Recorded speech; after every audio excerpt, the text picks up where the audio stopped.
Good? Great. Thank you, Mary. We have great tech support here. So welcome, everybody. Thank you all for coming. And a special thanks to the candidates for sitting down and taking the time to do this. As the Democratic Committee, we want to make sure that voters have access to their candidates and that candidates have access to voters. So thanks to the folks in the room and also folks who will watch this after the fact on YouTube.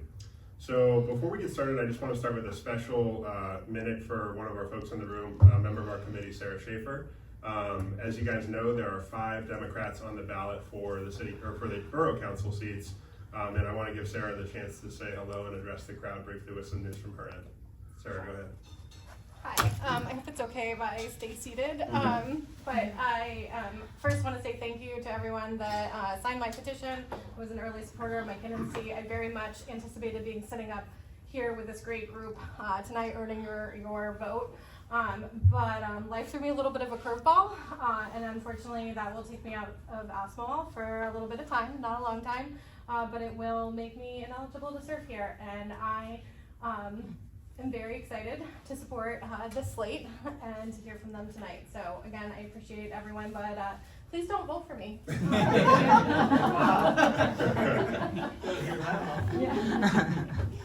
Thank you, Sarah, and thanks again for having the courage to run and get this process started. And hopefully, this is not the last time we have this conversation with you about candidacy. So, for folks who don't know, there are now 4 slots available in the Democratic primary, and we have 4 candidates. And Sarah's name will be on the ballot, so we love her to death, but please don't vote for Sarah. And you'll hear from us over the next month, giving you explanations for what that looks like. Like, her name will be on the ballot. We'll have someone at all 3 polling places in Aspinwall letting folks know. Also, we'll share it out in email and social media and things like that, but we want to make sure to get the word out to not vote for Sarah, because if she is chosen as one of the 4 candidates, then there's a whole bunch of process that we have to follow to try to make some adjustments. But we don't want to elect her as much as we love her. So that's our note at the top. All right, some quick ground rules. So we're all neighbors. It's a good room here, obviously. We should respect that these candidates had the courage to put their names on the ballot to serve their community. Lord knows they're not doing this to get rich, except for Jeff. Still waiting. Yeah, that's right. So let's make sure, and I don't need to tell you this, but let's make sure to be respectful of the candidates and of the audience here today. I do think it's important to give the folks up here a quick sense as to who is in the room. So if we could do a quick go around and just do first name and what street you're on. I'm Kevin, I'm on Western. Marcia. Marcia Cooper on 7th Center, current member of council, not running again. I'm a Democrat. That's why she's smiling. I'm Jacob, I live on Virginia Avenue. Gary? Gary on Eastern. I'm Aaron, I'm on 4th. I'm James, Freeport and Eastern. Sarah on Center. I'm Veronica on 2nd. I'm Robinson, I'm on 2nd. Marty on 1st. I am Lindsay on 5th. Rochelle on Eastern. Heath Rehnquist on Eastern. Mary on Emerson. Lou on Emerson. Albert on 3rd. Sheila on Emerson. Cool. Thank you guys all for coming. There's a sign-in sheet over there. If you don't get my emails, make sure your name's on there, and we're happy to add you to our email list. Not mandatory though. Additionally, if there are any questions you have burning, I mentioned this before, but feel free to fill it out on a sheet of paper and send it to me. I did get a number from folks in the community already that I've incorporated, into what we're asking today. So I have a lot of good community feedback on questions. All right, this is a Democratic primary forum hosted by the Aspinwall Democratic Committee. The candidates here today are representing our neighbors across the political spectrum, obviously, but the folks today are running in a primary to be selected by Democrats in Aspinwall. This has drawn a little bit of controversy already, but if you're not a registered Democrat living in Aspinwall in the audience today, you're of course welcome to stay, but we would kindly ask that you respect the nature of a primary vote and allow space and attention here to be focused on those who will actually see the candidates on their ballots on May 20th on Election Day. While I understand in many ways the folks up here, you're running against one another, even though you're kind of not anymore, at the end of the day, you're running for our community. So there are 4 active Democratic candidates for 4 seats on Borough Council.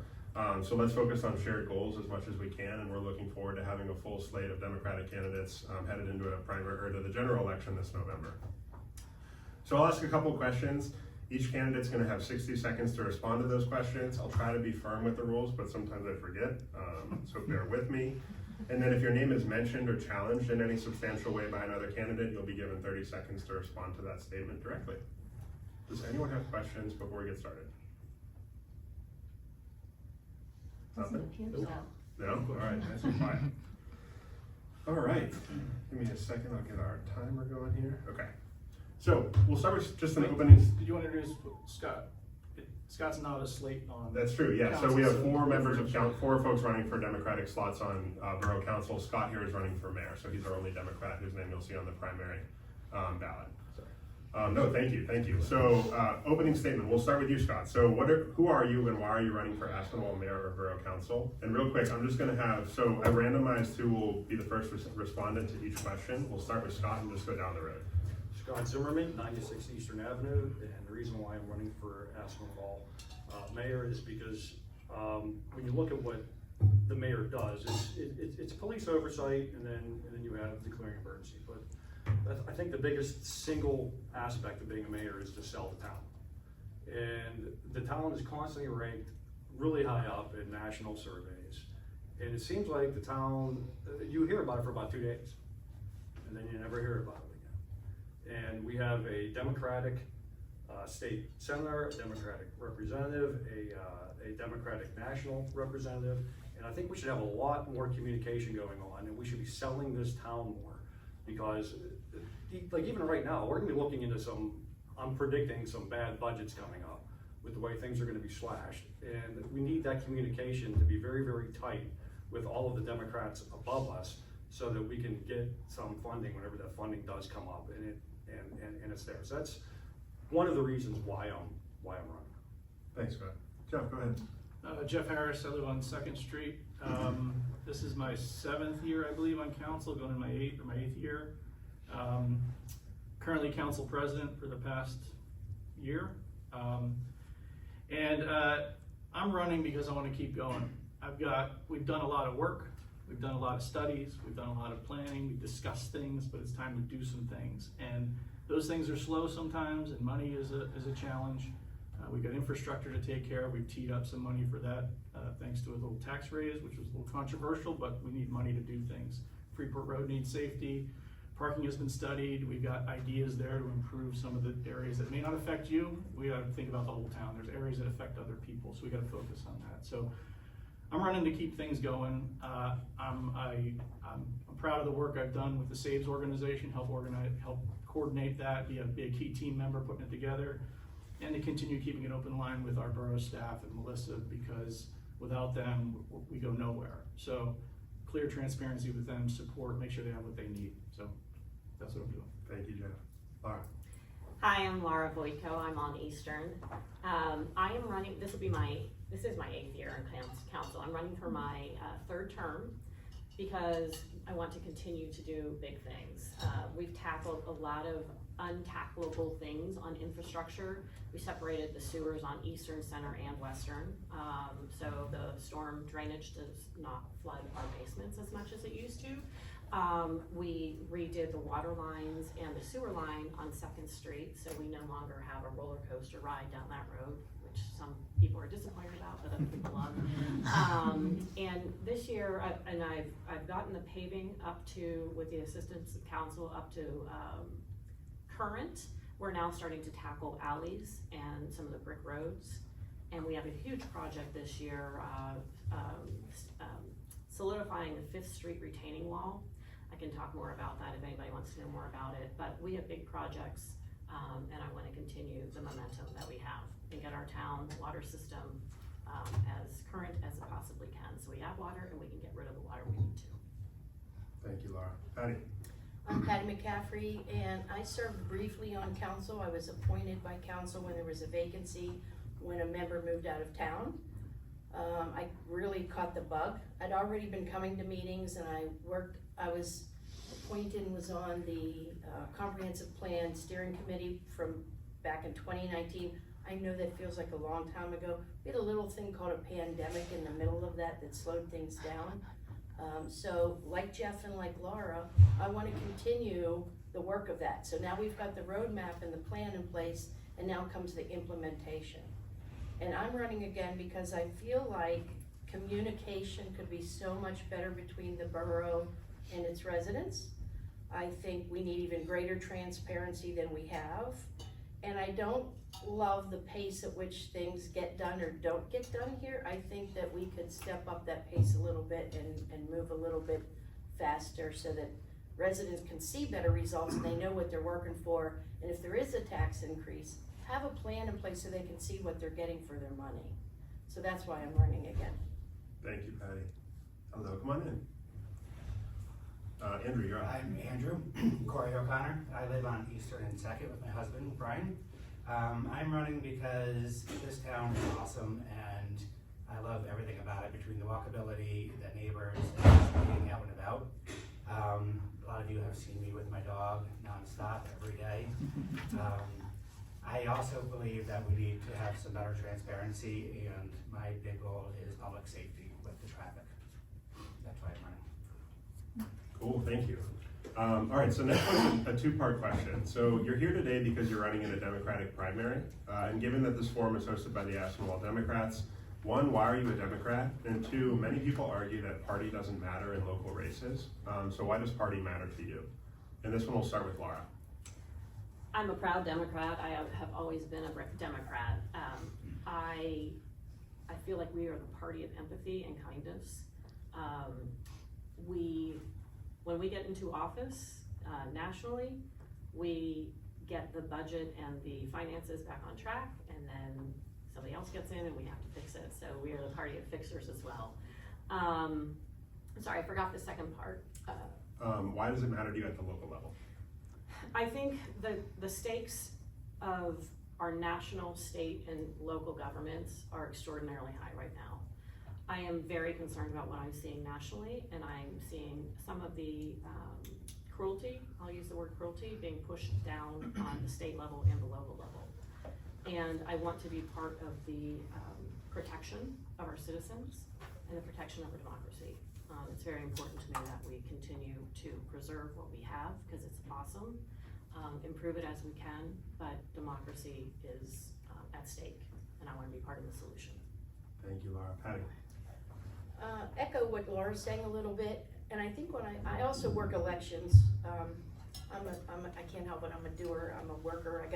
I have to, rather than just complain about something or not like the course of something, I try to get in and do something about it and change it. But when I started seeing even 4 and 5 years ago changes at the local election level of what the other party was trying to do to suppress voters and make it harder for all voters to vote, that's when I knew being a lifelong Democrat really mattered. Now's the time to really, pull up our bootstraps and even work harder and dig harder. And it was at that same time that I thought I wanted to, rather than sit over there like all of you, and I've done it for years with council, get on this side.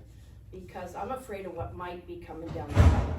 And as it relates to public safety and all kind of things that maybe we hadn't even thought of, I think generally it hasn't mattered what party you are here at a local level. I've watched council over 25 years work pretty well together, and people will come into meetings and they don't know who's a Democrat and who's a Republican. I hope that continues. My goal is to still work like that's what's gonna happen. But because we don't know what's coming down the pike, I feel like everything starts from here and goes up rather than down, up from the top and down. And I just think we need to be prepared. Thank you, Patty. Andrew. I as well have been a lifelong Democrat. I feel like we have to make everybody's lives a little bit better. Everybody deserves equality, justice, and fairness. And towns like this, we do need to come together and support each other to accomplish the common goal. Thank you. Scott. I want to make sure that we maintain the separation between the national and the state government. As we all saw with the Wisconsin judge, she refused to fill out an administrative warrant, okay? That's basically ICE with the write your own warrant kit, okay, that was not issued by a judge, and they are expecting more and more from the national level, state cooperation. State cooperation always works, it's good, but it's voluntary. And when you know somebody is not gonna follow due process of law, You do not want to have a situation where you're making your officers complicit in an end result that is going to be a violation of due process. If that's the case, then unfortunately, for that time being, cooperation stops. And I have zero tolerance for that. And it's just not going to happen. That's, you know, I don't want our officers getting involved in any of that, because I don't want the end result to be a 10-year-old with brain cancer being shipped off to Mexico without medication. That can't happen. It's just simply, it's a complete failure of the system, and you just don't participate if you know that's going on. So that's where I stand. Jeff? Yeah, lifelong Democrat, no question there. I believe in the greater good. I believe in those that have should help. Those that don't need the help, we should all put it together. Many hands make light work, so they say. Not one single person, one single group should be dictating things for all. And so, you know, in this, you know, divisive time, you know, I've got friends from high school surprising me with some of the rhetoric they're saying. I know they wouldn't have said that 10 years ago.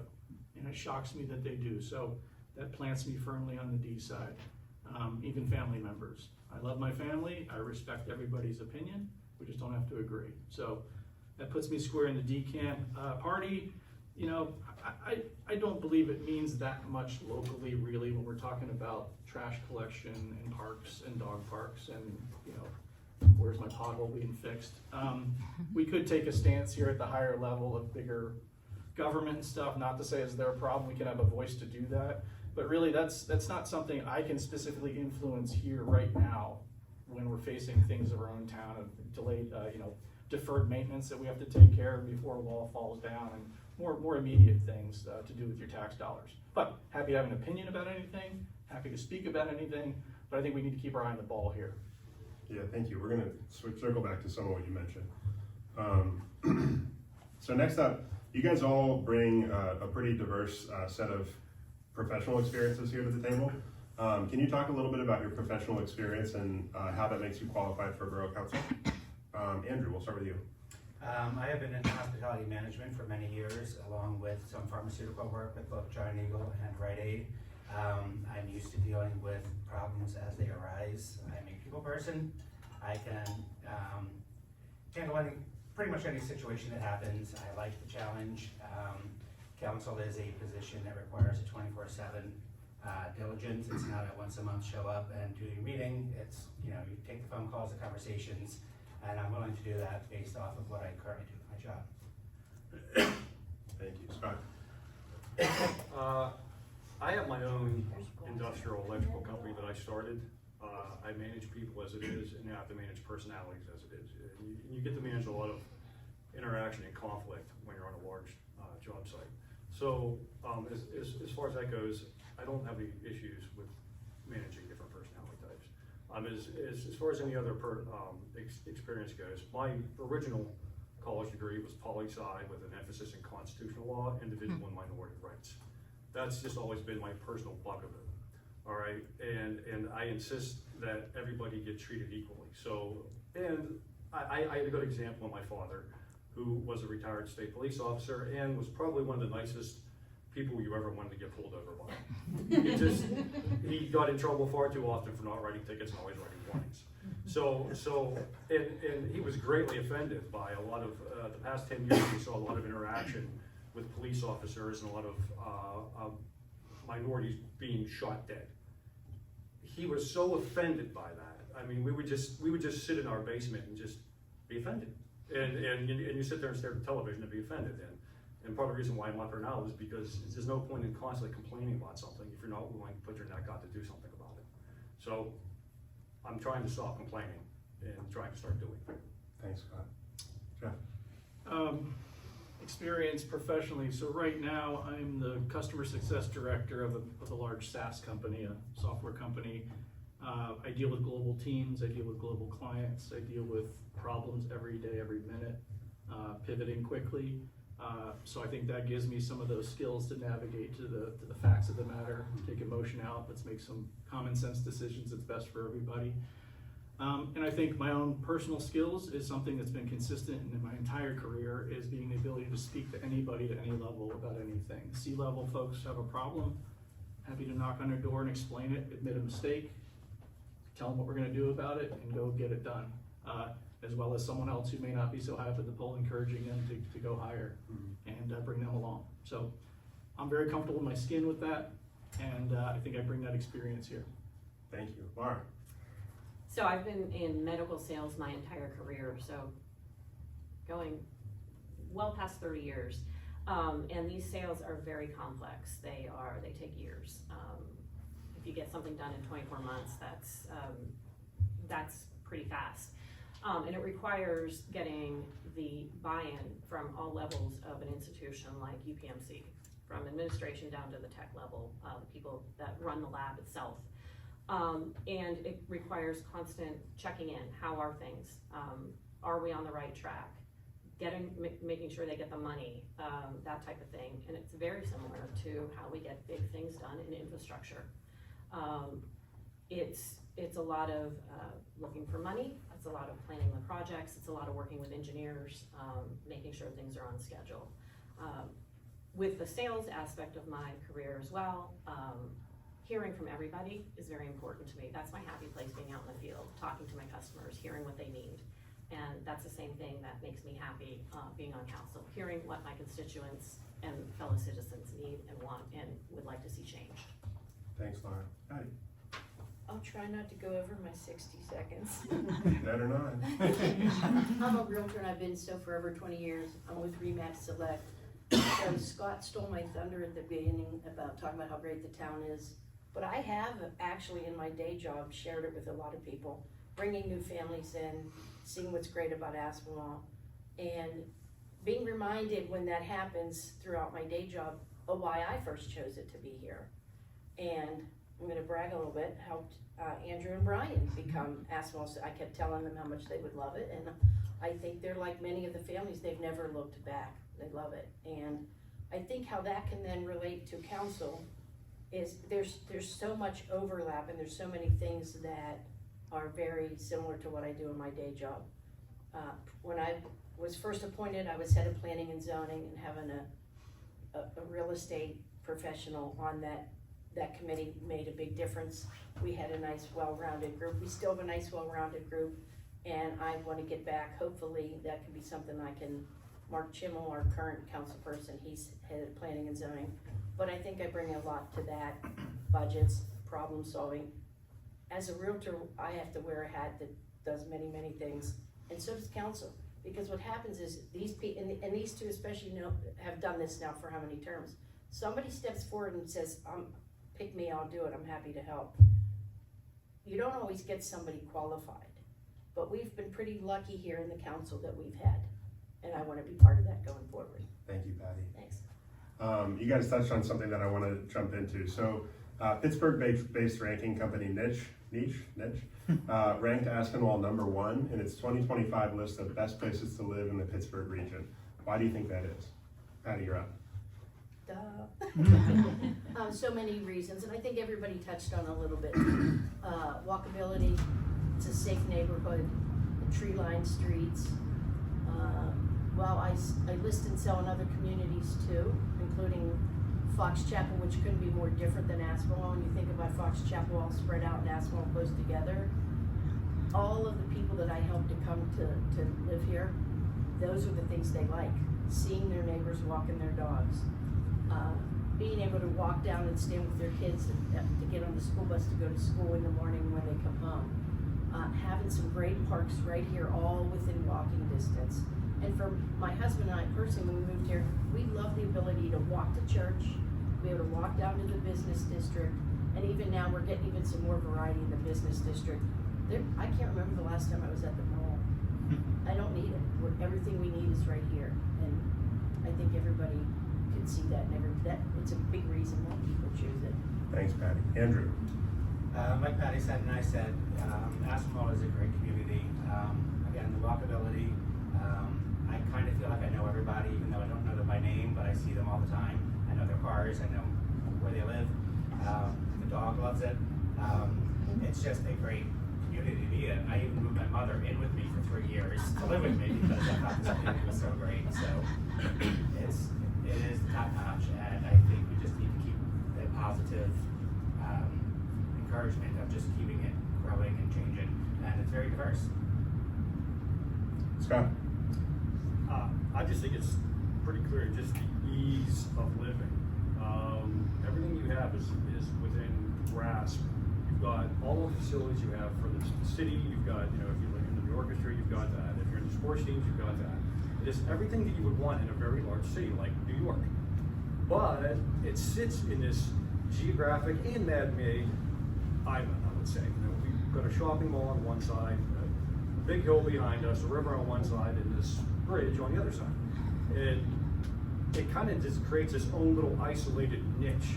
You know, you feel like you're living in a tidal pool if you're on the edge of the ocean, but yet you have access to everything. It's like it gives you the small town feel while still really being part of a large city. It is part of it. I mean, if you drive past 28, somebody that doesn't live around here wouldn't be able to tell this from Pittsburgh, but yet it is. So and it makes it very. But the isolation also makes it seems to make it very easy for young couples with kids to move in, which is exactly what we need to keep. We need to keep that up. There's a proper amount of turnover.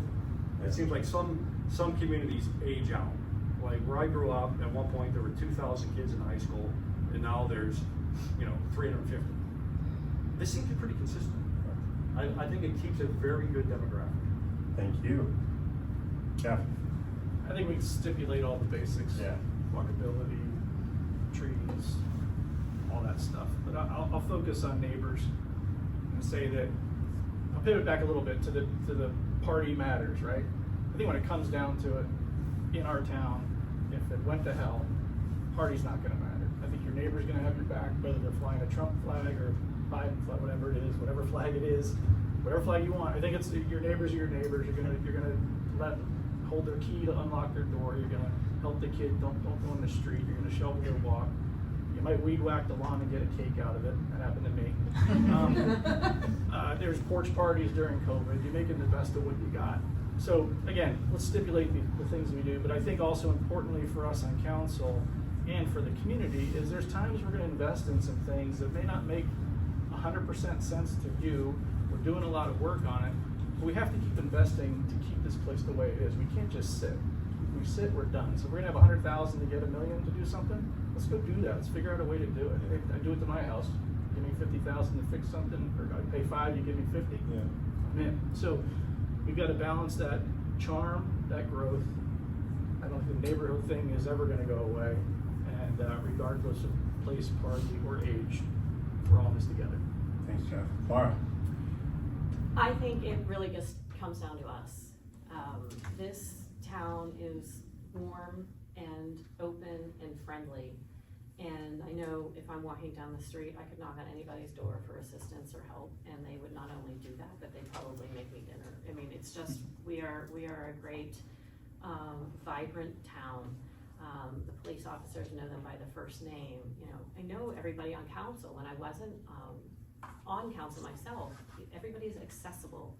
And I remember one of my first winters looking out my window on the second floor onto Eastern and to Commercial, and I was thinking, there's a little frost in the corner of the window, and I thought, I am in a Norman Rockwell painting. And it's charming, it's vibrant, it's the mix of ages, the mix of races. We just have so much going for us, and it's a pleasure to be here. So. Thank you. All right, bit of a hard pivot on the same question. In many of those hyper-positive rankings of Aspinwall, one place where we don't perform nearly as well are metrics of affordability and cost of living. Is that a concern for you, and what do you think our local government can be doing about it? Jeff, we'll start with you. Yeah, of course, cost is definitely a concern anywhere you are. But it's the nature of the beast. We are in a landlocked area. There's zero inventory. There's nowhere else to build. The houses are old, need to be rehabbed. Once they are, value goes up. That's what happens. We need to keep an eye on those that aren't rising with the ship, even though their house, may be valuable, but not today. It's not liquid. Sorry. It's okay. My time up? I touched my watch wrong. Okay. So I think it's a concern. However, there's some macroeconomic things that just happen. It's nature of the beast. We're in a great neighborhood. It's telling. And what we can do as a government, keep an eye on that, keep an eye on our taxes, right? Only raise them if we need to. I know Patty mentioned earlier about when we raise taxes, have a plan. We had a plan, we have a plan. We talked about the wall, we're gonna need funding, we have EMS services. We have to always have emergency top front of mind. So we have plans for those things. We don't do it every year. We do it every 3, 4, 5 years, almost the same one on par. Should we reduce them someday? Yeah, let's think about it. But so that there's things we can do in that area to address that. As far as the values of the places, I mean, that's beyond my pay grade. Laura. Yeah, we are very fortunate to live in a town that value keeps increasing. Have I looked at a place that might have more land? Yeah, but the thought of leaving Aspinwall and not being able to get back in because of affordability is something that keeps me here from, other than everything that's so great about Aspinwall. What can we do to make it more affordable? I think we on council have to be very strategic about our millage rates. We needed a tax increase for some very big projects like the 5th Street wall, paving, but I think we need to assess that every year and understand what we're doing the next year so that if we don't need as high of a millage rate, we can reduce it that year. We may need to raise it some years, but just be very cognizant of what is needed. And neighbors helping neighbors. I don't know that we can really influence, I wouldn't really want to influence the house values downward. It's not what we need here, but neighbors helping neighbors. If you see somebody struggling, help them out, and we have a lot of resources that we can get them on the right track for food and other resources that we may be able to help them through. Thanks, Laura. Patty. Affordability is something we tackle every day in real estate. And there's this idea out there that as a realtor and a salesperson, that all we want is high prices because the more we sell it for, the more we make. Well, that's true, but for when you're in the business for the longevity of it, as I am, it's also about what's right. It's not always about what's most expensive. And it is a fine line to balance the needs of a community and the tax base with millage and property values. And as Laura said, you do want the prices to continue to go up in the scheme of your investment is earning you, value as a homeowner. But the affordability side of it requires a really long look. There are things that can be done. There was a time when we had more rentals and investment properties here in Aspinwall than we do now. And it may have been easier at times to put some long-term plans in then than now, but we're getting less of that. So what you have to do, in my opinion, there's some things you can do to tackle on the rental side before you can tackle prices on the sales side, because you don't want to hamper somebody's ability to make their investment back when they bought here 20 or 30 years ago. So it can be done, but it takes a long look and a lot of work. And it's something you can do on a local level, even in some places as small as Aspinwall. Thank you, Patty. Andrew. Affordability is really hard. I've always wanted to move and have a driveway or a garage and not have on-street parking, but I can't afford to do that either. We've created this community that has such a high standard. We don't have crime. We don't have anything crazy. We are so desirable. I think we just have to really focus on the taxes and using our money wisely to keep making people want to be in this community with us. Thank you. Scott. As far as affordability goes, I don't think there's anything that you can do about it. It's just going to be a supply and demand situation. People that live in houses that 30 years ago you buy for $100,000, you're going to get $500,000 for them now.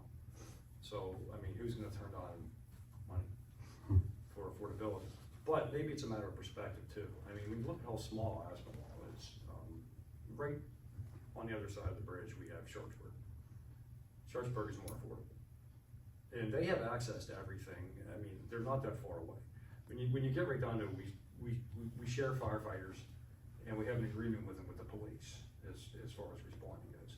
And a lot of what we do, we are behaving as one community. Now, we're separate But, and we made the decision to stay separate. I mean, a few years ago, we could have combined police forces, totally. And we could have done a whole bunch of combinations, but, the decision was made that we wanted community policing and we wanted to make sure our police officers were walking the streets and, you know, riding their bikes or whatever, and that's a decision that we made. But I don't know that it's entirely fair to criticize Aspinwall for what it is, being that it's as small as it is. Thank you, Scott. All right, another area where we don't perform quite as well on as a borough is diversity. While we're seeing full-scale attacks on diversity and inclusion coming out of the White House and dominating the discourse, what can we do to make Aspinwall a more welcoming place for everyone, and especially protecting our immigrant communities here? Andrew. I actually think Aspinwall is a very diverse community. Being a married gay man in Aspinwall, I've never had an issue with anything. I've always felt welcome, and it's been probably one of the best and most safe places I've ever lived. I've lived in upstate New York where I was born and raised, New York City, and nobody has ever questioned or made us feel like we are not accepted here. So I actually think Aspinwall is very diverse. I feel like it's gotten more diverse just from walking around and seeing either different people, different flags, different ways that they're protesting. It's just, I feel Aspinwall is very diverse. Thank you. Scott? Yeah, I see what he's saying, but I think what it comes down to is Aspinwall is pretty darn white. And I think that part of what we should want to do in advertising Aspinwall and advertising Aspinwall as it's 70% Democrat. And he's correct in saying that everybody gets along with everybody, but maybe we could do something as far as outreach programs go and try to do more to advertise ourselves as a place where, you know, look, unfortunately, if you can afford to live here, which is a reality, and you are of any minority community, just let people know what Andrew said, how kind everybody is. I think, you know, Penn State had an issue for a long time, trying to attract minorities to play athletics at Penn State, because it was known as Redneckville. And, you know, getting kids to go from Philadelphia to Penn State was not an easy thing to do. And yes, you had to entice people to do that. And if you want to call me DEI, then call me DEI, but I think that what we need to do is we need to entice people, and part of that would be advertising the town like I want to do. Let people know how good it is here, that you can move here and people are not going to give you crap. And that's fine. I don't know anybody that does. I've never seen any overt action. I'm sure it happens, but I've never seen any real overt negativity from anybody. So, and I think it's something that we should be putting out there, and maybe that would attract people in. Thank you. Jeff? I'll say a little bit of what Scott said as far as advocate ourselves as being a neighborly place. You know, it starts with each of us to be that person and be that conduit. As a community, you know, public support of the events going on. I know Sarah spearheads a Pride event in the park starting a few years now, and it's a fantastic event. You know, we should all embrace that, celebrate it, tell people about it, bring it in. So if there's anyone out there concerned about our lack of diversity or want to be included here, it's upon all of us to make them feel welcome somehow, some way, in your own way. I don't know how we get dictated here from this podium, but we can speak out, speak up when we see something wrong, and hopefully speak out when we see something right, and celebrate that. Thank you. Laura? Yeah, I think, you know, we walk a fine line. We have very expensive housing, and you can't force people to move in, but I find that we are extraordinarily welcoming. We have a lot of events where people from all different neighborhoods come and join in with us. We can do things by council, like we have a Human Rights Commission that he spearheaded. And we want to make sure who's here, who moves in here, is protected. And you know, I'm encouraged to see that there is increasing diversity, and I think that makes us stronger. So. Patty? piggyback on a little bit on what everybody said. I think everybody had truth in what they said. But it has gotten much more diverse than when I first moved here. It is improving. It could and should improve more, but I think it is hard to legislate that.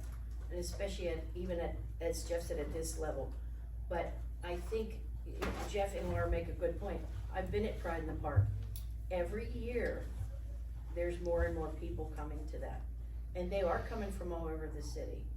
And they are oftentimes talking about how much they'd like to live in Aspinwall if they could afford it. So it does tend to go hand in hand about the affordability and more diversity. But we are doing better now than when I first moved in, and I hope it continues to get better. And it's all relative too. When you look at the size of the community, the whole number of households and people living here and versus other places. We're doing better than ever, but we could do better. But I don't know how the heck you would legislate it. So I'm just being honest and real about that. Thank you. All right, I'm gonna pivot to a hot topic and current event right now. So Pittsburgh Regional Transit receives an annual state subsidy of about $290 million. That amount hasn't increased in more than 10 years, despite obvious rising costs. PRT was able to maintain most of its service recently, despite severe ridership drops during the COVID-19 pandemic, because it received several $100 million in federal emergency funds.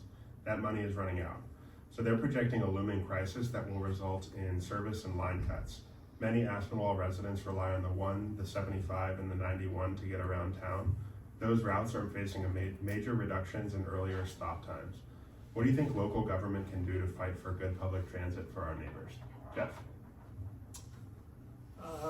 Take it to them, speak up, get into the details of this. I know they came maybe 2 months ago, gave us a great presentation about these rearranging the lines, signage, more shorter routes to increase on-time services and better services and serve underserved communities. So that plan has changed in the past 2 or 3 months. Okay, that's news to me, so let's figure out what it is. If it's some, all that's going on at the federal level trickling down, that's happening lightning fast, I think we gotta be quick to understand what it is. And go back to PRT, saying this affects our community, but go with it with facts and understanding, not based on Facebook or some other silly place. Laura? Yeah, I think a strong voice with our representatives and discussing with them what the needs of our community is. This affects a lot of people that I know, ride the bus various places in the city, and we need to make sure it's accessible. So other than communicating that need and working with people like Mandy Steele and Chris and Lindsay to make sure that we are a focus, and speaking with the Transit Authority. I think another thing, this doesn't really help with additional lines, but I would like to see our bus stops being more lit better for safety, and continue to investigate what is possible. But budget cuts are real, and we're gonna have to figure out a way to help our citizens get where they need to go. Patty? So I was somebody way back, used the Port Authority regularly. I lived in Wilkinsburg, I grew up in Wilkinsburg. I worked at Mellon Bank in Oakland, and we had the busway. And I can't tell you, they made a huge investment in making that happen, and it shortened commutes, and it did a lot for a lot of people. I think because of COVID and the shortfalls, a lot of that investment seemed to stop. And historically, PRT has cut routes to the neighborhoods that have needed the most.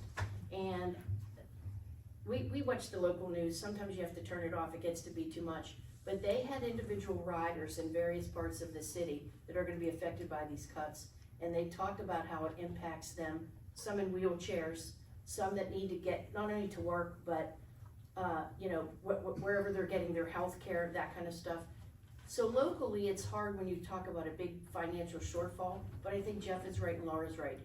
Keep the pressure on PRT. And the sad thing is sometimes you hear the saying, the squeaky wheel gets the grease. So we would have to keep the pressure on and keep in front of them and keep pushing with the help of Chris DeLuzio, Mandy Steele, and Lindsay Williams, whoever else we can get on our side to advocate for the people of Aspinwall with PRT. Thank you, Patty. Andrew? Cuts are coming everywhere in every different department and every public service being offered. I really think council needs to be very strong and speak with the residents that are being affected and go fight for the residents as a strong force and go to these meetings and demand a better service from them. Thank you, Scott. I think this is a perfect example of the old saying, all politics is local, okay? If we elect a complete Democratic slate, and we get a complete Democratic council, and we become a Democratic town, we are going to have, I mean, the reality is you're gonna be networking much better with our state and county leaders that way, because they are Democrats. And that is how you get money. And that is how, if we sit down, and they have influence on PRT. So if we wanna keep this line, I think part of keeping this line has to be demonstrating to the people that are going to make the cuts who we are and who we stand for. And they will, it's just human nature. People support who support them. That people will support who supports them. And we need to keep council, and I need to know that the mayor has to be Democrat, council has to be Democrat, and we have to present ourselves as a united front. Thank you. I'm going to keep on semi-related issues. So infrastructure, water, Alcosan, Shank Waste, Duquesne Light. For example, this community has seen multiple 24-hour plus power outages in recent years. Many in this room have heard me complain about the impact of those power outages. So obviously this is not purely a function of local government at the municipal or borough level, but what's the role of the Borough Council in ensuring that basic needs as a community are adequately met, and how can we do better? Patty, we'll start with you. Wow. Can you repeat that last part again? I I totally can't. zoned out. No, all good. What's the role of Borough Council in ensuring that our basic needs as a community are adequately met, and what can we improve upon? How can we do it better? So I like to pick on Councilwoman Laura Voitko about being chair and having the sexy role of infrastructure. But it's the most basic needs come first. You can't talk about the extras and the fancy stuff if your basic needs aren't met. And we've done a really good job of that here, and she has fought hard for us. I have to say too, generally, there aren't people coming saying, no, I don't want my street fixed, or no, I want dirty water. But it also comes down to paying for it, and the budget and the finances and making sure everything comes together and that you have a good plan. We've done a really good job of that. We need to do more of it because we do live in an older town and we do have aging infrastructure. So we need to pay a lot of attention to it and focus on it. And I've been part of, on the periphery, obviously Jeff and Laura have been more involved in it.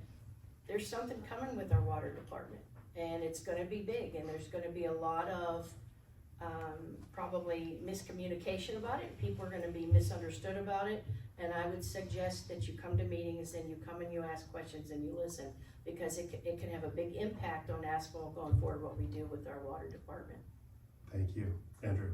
I think council has done a really good job with getting bids for all of these services. They need to continue getting the best bid that's gonna provide the best customer service for everybody. They can't predict power outages, but I think council could do a much better job with notifying the residents of what's happening, whether it's through Facebook, Savvy Citizen, version 101.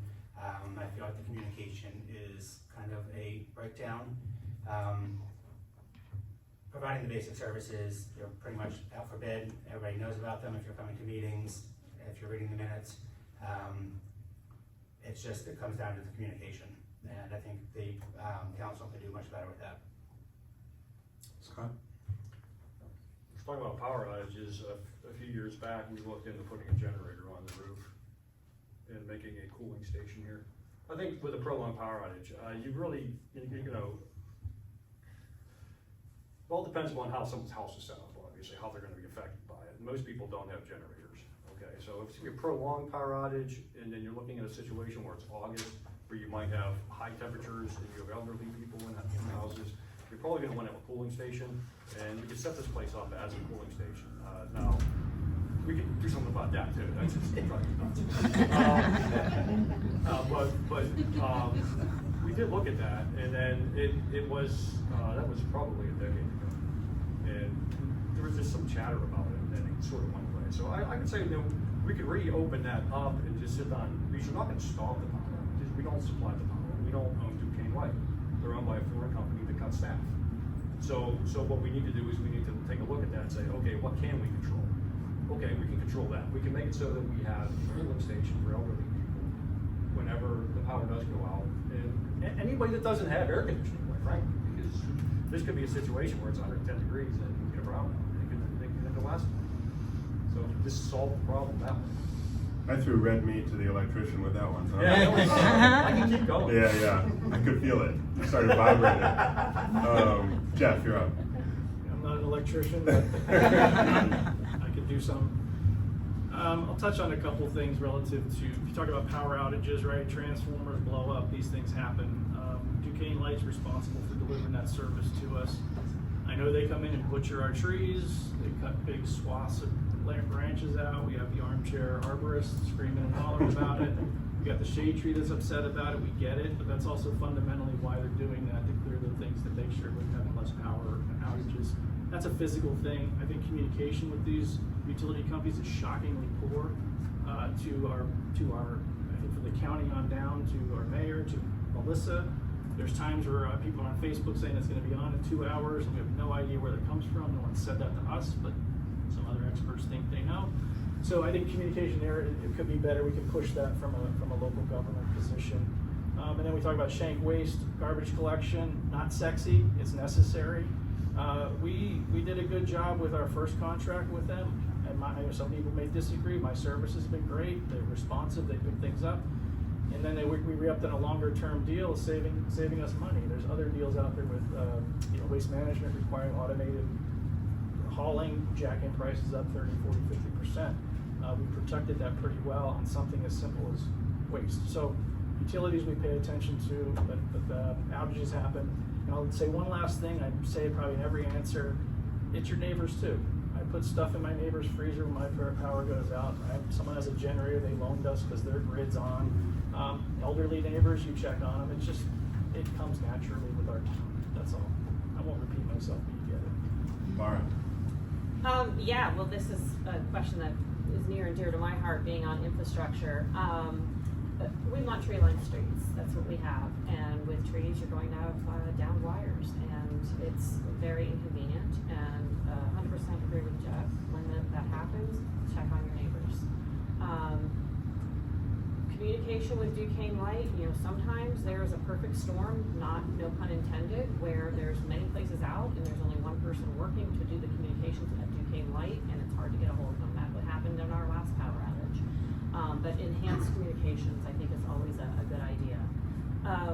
Water and sewer is a project that I am trying to tackle with a long-term plan for whoever gets into office and is on infrastructure. Hope it's me, but I feel like I have been triaging our water system for 8 years. I feel like we're kind of getting ahead of it. We've got more valves so that we can isolate water breaks, but we need to add more. And as Patty alluded, I've talked to all of the major water authorities in the area, Shalerhampton, Pittsburgh, and Fox Chapel, and we are working with them for a potential long-term plan to have joint service. So that would help us with water lines replacements, also water line breaks, and keep the water flowing to and from our customers. So. Thank you, Laura. I want to be mindful of time. We just hit 8 o'clock, so I'm going to try to wrap up here. I have 1 or 2 more questions that I want to make sure we ask. A number of folks reached out about taxes. So 2 years ago, the Aspinwall Borough Council, this is squarely in the realm of Borough Council. Aspinwall Borough Council voted unanimously to raise taxes locally by about 22%. Last year, our financial health was reported to be in very good shape and no new taxes were proposed. Do you foresee any taxing needs or budget pitfalls in the coming years? And are we spending in the right places? And I'm going to add one little rider to that question. You can take it or leave it, but relative to federal and state grant programs, do you think there's more we can be doing to pursue grant funding to help with some of those budgetary needs? Big, bulky question, so tell me if you need clarification, but we'll start with you, Jeff. Predicting no new taxes, I don't know, I feel like George Bush, read my lips, read my color bars. Not gonna say that. But I do believe that, you know, the increase we did last year, 2 years ago, voted it in, was necessary, timely. We've got deferred maintenance on stuff that could have been tackled 30 years ago, but wasn't. It's kicked down the road. So we can't kick everything down the road. Suddenly it's our problem in our lap, and either a $1 million wall today is a $2 million wall tomorrow. So we got to get it taken care of while we can. Federal, state grants and funding, yeah, that's a challenge. We should be going for more, but if it's not there, it's not there. We had a grant proposal to talk about realigning Brilliant to the park over there. Big initiative for safety. Freeport Road in a big way needs safety. We can tackle some of that without big investment. We had a grant in with Chris DeLuzio, made it all the way to his appropriations committee. You know, carte blanche whacked from this current administration, nothing coming, nothing going. Pushed it to next year. So it's back on the list for them to put in there with other priorities. So yeah, we can keep pushing for what's there. If it's not there, then we got to get creative. So Thanks, Jeff. Laura? I think every year we should very thoroughly assess if the millage rate is correct. Some years it will be correct, some years we can lower it, some years we need to raise it. And that is all based on what is coming down the pike for the next year. We need to know what projects are pending, what we need to get done. Can't always predict everything, so we need to have a safety reserve, which we have built up. But the budget, I mean, that is my money too. I would like my rainy day fund to be in my coffers, not necessarily in Aspinwall's. So it's very important to me that we get the right balance. We do have a major project this year that on infrastructure, and that's the 5th Street wall. That is $1 million project. We have gone to every corner of government, local, state and federal, to find money for it, and we were not able to secure any grants. We have to do it for our residents. That wall is crumbling on 5th Street. So there are times we had to buy a new fire truck. We need to spend money, but we don't have to do it every year. We need to assess what the projects are every year and consider if the millage is right. Thank you, Laura. Patty? I don't want to correct you, Kevin, but it was not a unanimous vote. I was the single no vote on the tax increase. There was a lot of debate over it in a short period of time, and I think the main reason I was a no vote on it is because I felt like council, and there's nobody to blame, there's no one person or one thing to blame for it, was that council didn't have enough time to thoroughly look at everything, because it's not just the next year, it's the next 4 years, and it might even be the next 10 years. You have to look that far out. And again, no blame, I'm not picking on anybody or any department, but the wall got out of hand because what was happening each year was the wall kept getting pushed for lots of different reasons. Oh, there might be a grant we can get, so we'll push it. And what happened is, and again, nobody intentionally pushed it, but it gets to the point where now that would have cost us X to do it, and now it's this much, and now what are we gonna do? And it was a little bit of a, everything hitting all at once when the millage was increased, and I get that. It was saves happening, it was Foxwall, it was the wall, it was a lot of things. I just would like to see council work on that, not in December, and then you're voting for the next year, the next 4 years and longer, but that should be started, that you should be having real substantial budget talks all year long. Thanks, Patty. Andrew? Nobody likes to have taxes raised or taxes changed. I wasn't happy with the tax increase, but everything's costing more money. Everything costs more money. It is what it is. I think we need to just be very transparent in our financials and make sure that we are being very wise in what we're spending and what the long-term goals are with our money. In terms of goals or grants, you keep applying for them and keep trying to get them, but I feel the more that we go, everything's being cut. There's no grants for anything. They're cutting everything, but we still need to put the effort in to try to get these grants, and let's make the effort. Thank you. Scott? I guess as far as the taxes go, from my perspective, it's completely different. From what I can tell, between 2017 and 2022, the Aspinwall Water Authority ran a $750,000 deficit. And the general fund budget was used to backfill that. In my opinion, there should have been surcharges. I mean, it's an ugly way to do it, but you keep your accounting in its correct location. To me, it's just a matter of accounting. Like I said, I'm a due process kind of guy. I'm also a proper accounting kind of guy, because if my books aren't good, the IRS will string me up. So it's just sort of, it looked to me that we took what was a service, and I complained about this in council when it was going on, so this is not to council when it was going, so it's nothing new in my opinion, but my opinion was we should have had surcharges and done the backfill that way, and that way you wouldn't have to raise and lower taxes as you would build up.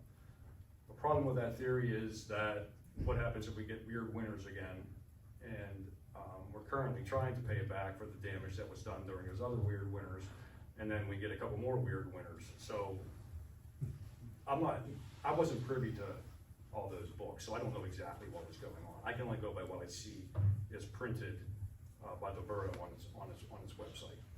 But I would have probably erred at least somewhat more on levies less than taxes. Thank you. I have a bunch of issues that I'm not going to get to today, so I just want to call them out because some of these came from folks. Well, I have a bunch of issues. I didn't like the laugh, Jeff. I said nothing. I was team all for getting through, but now There's a voice in my head that made me laugh. I've done good for an hour.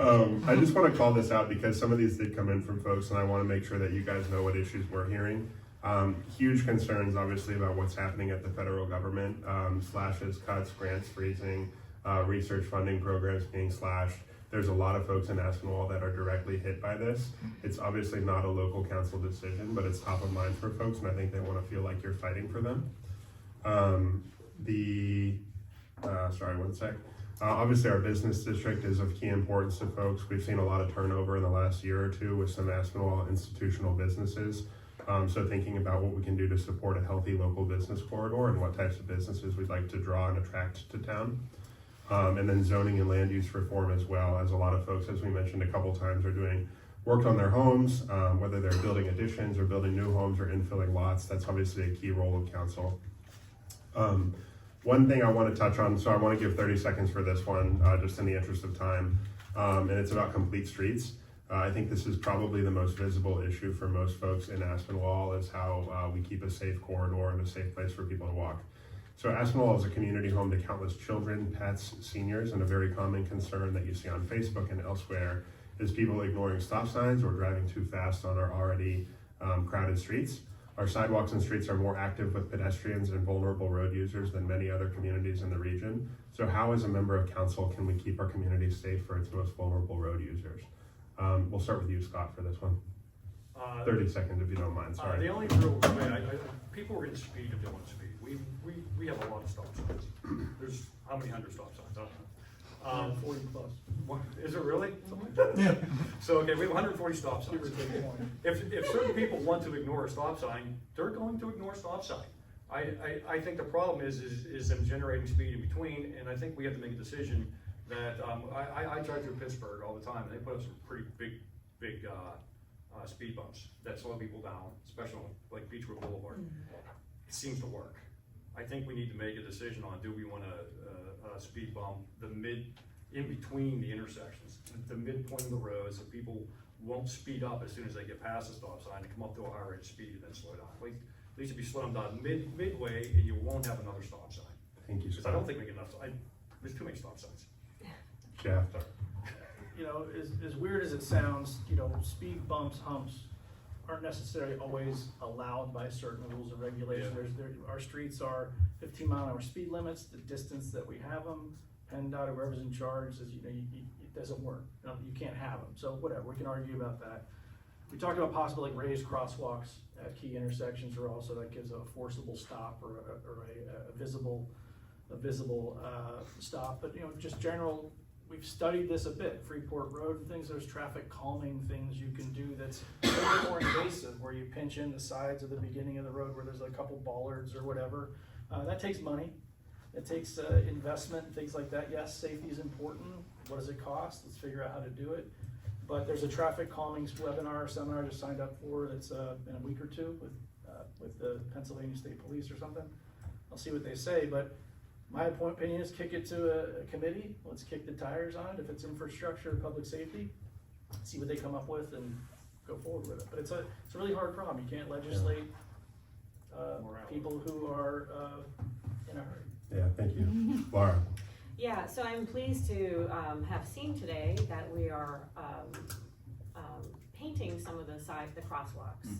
I think regular maintenance on crosswalks should be enhanced. And that's kind of between the police and the infrastructure, so we need to get on a schedule for that. We are working with PennDOT to try to lower the speed limit on Freeport. They have said no in the past, and we are revisiting it. So I think that would be very helpful. And I think, you know, the police need to be out as they are. I mean, they're writing a lot of tickets. It's on us too. A lot of the people that we pull over are residents. And God forbid I blow a stop sign and hurt one of my friends or one of their kids or one of their dogs. We need to, you know, it's on us as well. So I think some calming measures, some safety in crosswalks that are well lit. I think the stop signs that have the lights around them are helpful. Lowering the speed on Freeport, we just have to keep at it. Thank you. Patty? Quickly, they're working at it from every angle, the police and council, and including neighbors like my husband who stand here and yell, slow down, and you didn't stop, and other residents do the same thing. We do have to hold each other accountable. And we'll see what happens, but even through Aspinwall Neighbors and Sarah here, and a friend and client of mine came up with a new flag system we're gonna try out to see if it helps with some of the busiest intersections to add to safety. But this is something you have to throw everything at it and do what you can, because some people you're just never gonna slow down. Thank you. Andrew? I think the current council, mayor and police have done a good job with initiating some of these traffic issues. I've noticed, even in front of my house, we have one of the flashing stop signs, which seems to kind of help. Everybody kind of thinks their street is the worst. I feel the same way. I think we need to increase some of the policing on certain times of the day at certain intersections, like School or Center Avenue, and look into doing some of the raised crosswalks. And then again, they did a lot of painting today, which seems to help also, and the regular maintenance would be very helpful. Thank you very much. We covered a lot. You guys have been great, and troopers, and thank you for all this info. I hope it's been helpful to the folks who are here. I hope it will be helpful to the folks who watch online. Let's just do a quick closing statement, and let's try to keep it at 30 seconds again. Why are you the best person for the job? Laura, we'll start with you. My passion for Aspinwall and institutional knowledge. We have a good plan. We've accomplished a lot of things on infrastructure, and we kind of click along quite well in council. We work well together. It would be my honor to serve again for another term. Thank you. Patty?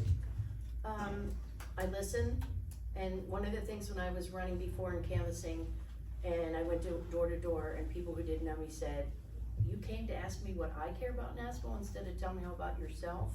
So I'll continue to do that. I have shown I can work with council and lots of different people. I'm passionate too, and I can't wait to get to work. Andrew? I love this town as much as you guys all do. I'm willing to put in the time, the energy, the effort for this. It is a full-time position.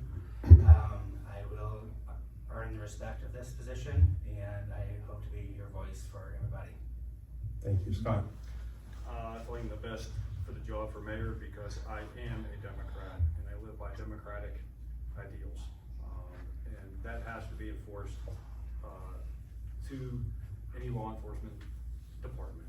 And they have to understand that their leadership is not taking marching orders from anybody that's involved with the current administration, quite frankly. Thank you. Jeff? I'll go with my experience. I've been on council as parks chair, public safety chair, worked closely with the mayor, the chief. Lou's taken over the parks, effortlessly and driven some really great activities there. We've got a comp plan in action to improve the parks and invest in other places. But I think my leadership, I'm comfortable with leading. I think I lead by example. By just keeping a cool head, understand the problem. If someone's coming at me with problems, do they have a solution? Do they have something to suggest? It's not my way, it's our way. And so it's a lot of we when I'm working with people, we with the borough, we with the council, and that's how I lead. Thank you. that concludes our forum. So thank you guys all for coming. I have a nearly 3-year-old at home who's fighting bedtime, so I'm gonna have to run out the door, but